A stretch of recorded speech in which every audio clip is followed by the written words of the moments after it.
अर्थातच हे आम्ही म्हणजे पाण्याचं काम चळवळ चालवली होती असं नाहीये. परवाच आम्ही दशकपूर्ती समारंभ त्याचा साजरा केला. आम्ही महाराष्ट्रभरात गेले दशकभरात कार्यरत आहोत, अजूनही कार्यरत आहोत. दुसरं, यावर्षी पाऊस जास्त झालेला आहे.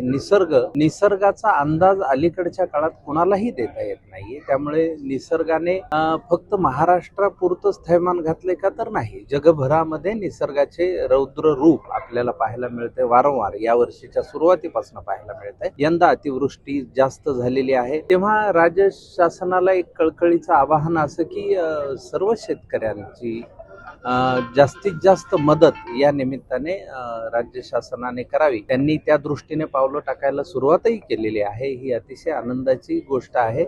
पण प्रत्येक शेतकऱ्याला न्याय मिळावा ही भूमिका गेले दशकभरापासून आम्ही मांडतो आहोत. त्याच भूमिकेचं पुनरुल्लेख मी इथे करेन की या वर्षीचा पाऊस थोडा जास्त त्रासदायक आहे. त्यामुळे उभं पीक आपल्याला बुडालेलं दिसतंय प्रत्येक शेतात.